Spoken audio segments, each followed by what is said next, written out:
Hi అండి, అందరికీ నమస్కారం. ఇవాల్టి మన వీడియోలో అయితే మనం సింహరాశి వారి గురించి మాట్లాడుకోబోతూ ఉన్నాము. మరియు వీరికి సంబంధించిన పూర్తి వివరణ కూడా తెలుసుకోబోతూ ఉన్నాము. సింహరాశి వారి ఇంట్లోనే ఆమె అయితే తిరుగుతూ ఉంది. ఇంతకీ అసలు ఆమె ఎవరు, ఎందుకు తిరుగుతుంది, ఆమె తిరగటం వల్ల ఏం జరగబోతుంది అనేది గనక మీరు తెలుసుకోవాలి అని అనుకున్నట్లయితే ఏ మాత్రం లేట్ చేయకుండా ఎన్ని పనులున్నా అన్ని పక్కన పెట్టేసి మరి ఇప్పుడే వీడియోని మొదటి నుంచి చివరి వరకు కూడా ఖచ్చితంగా చూసి తీరండి. లేదు అంటే చాలా నష్టపోవాల్సి ఉంటుంది. వీడియోని అసలు ఎక్కడా స్కిప్ చేయకుండా మొదటి నుంచి చివరి వరకు ఖచ్చితంగా చూసి తీరాలి. ఇక ఇంతే కాకుండా ఇప్పటి వరకు మీరు గనక మన ఛానల్ని సబ్స్క్రైబ్ చేయకపోయి ఉండుంటే గనక మరి వెంటనే సబ్స్క్రైబ్ చేసేసుకోండి. అలానే పక్కనే ఉన్న బెల్ ఐకాన్ని క్లిక్ చేయటం కూడా మర్చిపోవద్దు. ఇలా బెల్ ఐకాన్ని క్లిక్ చేయటం ద్వారా మన ఛానల్లో పోస్ట్ అయ్యే ప్రతి వీడియోకి సంబంధించిన నోటిఫికేషన్ మీ వరకు చేరుతుంది. ఇలా చేరటం ద్వారా మీకు అవసరమైన వీడియోని చూసి ఆ యొక్క పరిహారాన్ని పాటించి మీకు నచ్చినట్టుగా మీరు సుఖ సంతోషాలతో వర్తిల్లచ్చు. ఇక ఇంతే కాకుండా మరి ఇవాళ ఈ వీడియోని ఇప్పటి వరకు మీరు గనక లైక్ చేయకపోయి ఉంటే వెంటనే లైక్ చేయండి. అలానే ఇవాళ ఈ వీడియోని షేర్ చేయటం అస్సలు మర్చిపోవద్దు. ఇక ఏమాత్రం లేట్ చేయకుండా వీడియోలోని పూర్తి వివరణ విషయానికి వచ్చినట్లయితే గనక ఇక్కడ మనం మొదటిగా సింహరాశి వారి గురించి మాట్లాడుకోవాల్సి ఉంటుంది. ఈ సింహరాశి వారు ఎవరైతే ఉన్నారో మరి వీరు రాశి చక్రంలో ఉన్న 12 రాశులలోకి కూడా చాలా ధైర్యవంతులుగా అయితే మనం ఈ సింహరాశి వారి గురించి చెప్పుకోవచ్చు అనమాట. ఎవ్వరికీ లేనిటువంటి ధైర్యం ఈ సింహరాశి వారికి ఉంటుంది. ఎటువంటిదైనా సరే ఒక తప్పు జరుగుతుంది అని అన్నట్లయితే గనక దాన్ని ఖండించటానికి వీరు ఎల్లవేళలా ముందుంటారు. ఇక ఇంతే కాకుండా ఒకవేళ ఏదైనా ఒక తప్పు జరుగుతుంది అని అన్నట్లయితే గనక ఆ తప్పుకి సంబంధించి అది తప్పు అని చెప్పి అది చిన్నవారైనా వీరికన్నా పెద్దవారైనా ఎంతటి గొప్పవారైనా సరే తప్పు చేస్తున్నారు అంటే ఇది తప్పు అని చెప్పగలిగే ధైర్యం కేవలం సింహరాశి వారికి మాత్రమే ఉంటుంది. ఇక ఇంతే కాకుండా మరి ఈ సింహరాశి వారు ఎవరైతే ఉన్నారో మరి వీరు ప్రతి ఒక్కరికి చాలా ఎక్కువగా నచ్చేస్తూ ఉంటారని కూడా చెప్పచ్చు. ఇక ఇంతే కాకుండా ప్రతి ఒక్కరిని వీరి వైపుగా ఆకర్షించుకునేలాగా అయితే మరి ఈ సింహరాశి వారు ఉంటూ ఉంటారు. ఇక ఇంతే కాకుండా మరి ఈ సింహరాశి వారు ఎవరైతే ఉన్నారో మరి వీరికి కోపం చాలా ఎక్కువగా కూడా ఉండటం జరుగుతూ ఉంటుంది. మరి వీరి కోపాన్ని తగ్గించటం అది ఎవరి తరం కానే కాదు. తప్పు జరిగినా మోసం జరిగినా వాటిని ఏ విధంగా అయితే వీరు ఖండిస్తారో అదే విధంగా మరి ఈ సింహరాశి వారు వీరు ఎదుటి వ్యక్తులని వారి వైపు ఆకర్షించుకోవాలి. అందరూ వారి గురించి చాలా గొప్పగా చెప్పుకోవాలి. ఎప్పుడూ కూడా ఎవ్వరికి అందనటువంటి యొక్క స్థాయిలో ఉండాలి అని ఎప్పుడూ కూడా మరి ఈ సింహరాశి వారు భావించటం జరుగుతూ ఉంటుంది. ఇక ఇంతే కాకుండా మరి ఈ సింహరాశి వారు ఎవరైతే ఉన్నారో మరి వీరు ఒక్కొక్కసారి అంటే తెలియకుండా కొన్ని తెలుసుకొని కోప్పడితే కొన్ని విషయాలలో వారికి ఏమీ తెలియకుండానే ఊరికే ఎదుటి వ్యక్తులపైన వారి యొక్క కోపాన్ని చూపించి ఆ ఎదుటి వ్యక్తులని అయితే మరి వీరు చాలా ఎక్కువగా ఇబ్బందులు పెట్టడం అనేటువంటివి కూడా జరుగుతూ ఉంటుందన్నమాట.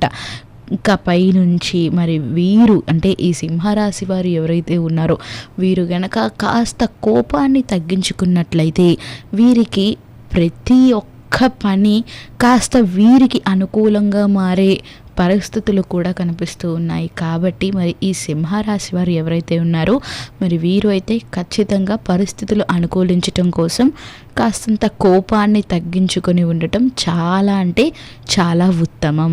ఇక ఇంతే కాకుండా మరి ఈ సింహరాశి వారు ఎవరైతే ఉన్నారో మరి వీరు అయితే చాలా రకాలైనటువంటి అంటే పనులలో ముందంజలో ఉండే ప్రయత్నాలు చేస్తూ ఉంటారు.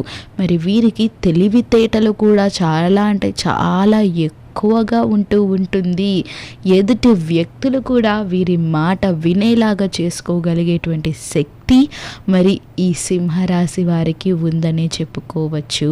ఇక ఇంతే కాకుండా మరి ఈ సింహరాశి వారు ఎవరైతే ఉన్నారో మరి వీరికి అయితే చాలా అంటే చాలా రకరకాల అయినటువంటి అంటే మనుషులు ఎదురవ్వటం, అలా ఎదురైన ప్రతి మనిషిని కూడా వీరు ఎదిరించే విధంగా, సమాధానం చెప్పగలిగే విధంగా అంతటి ధైర్యంతో అయితే ఈ సింహరాశి వారు ఉంటారు. అలాగే అంతకంటే ఎక్కువ కోపంతో కూడా ఈ సింహరాశి వారు ఉండటం జరుగుతూ ఉంటుంది.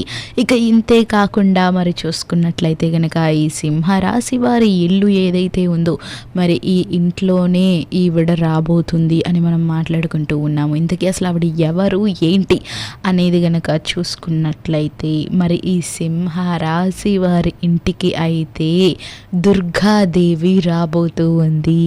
ఇక దుర్గాదేవి మీ ఇంటికి వచ్చింది అంటే గనక ఖచ్చితంగా దుర్గాదేవిని మీరు చక్కగా ప్రసన్నం చేసుకొని ఆవిడ యొక్క అనుగ్రహం ఎల్లవేళలా మీ పైన ఉండేలాగా చూసుకోవాల్సిన బాధ్యత మీకు చాలా ఎక్కువగా ఉంది. కాబట్టి మరి ఈ సింహరాశి వారు ఎవరైతే ఉన్నారో మరి మీరు ఖచ్చితంగా అంటే ఎదుటి వ్యక్తులని ఎలా అయితే ఆకర్షింపజేసుకుంటూ ఉంటారో మరి అదేవిధంగా దుర్గాదేవి యొక్క అనుగ్రహం మీ పైన లభించాలి అంటే మరి దుర్గాదేవికి సంబంధించిన స్తోత్రాలు పఠించటం, మీరు కొన్ని ఇంటిలోనే కొన్ని పరిహారాలు పాటిస్తూ చిన్న చిన్న మార్పులు చేర్పులు కూడా చేసుకోవాల్సి ఉంటుంది.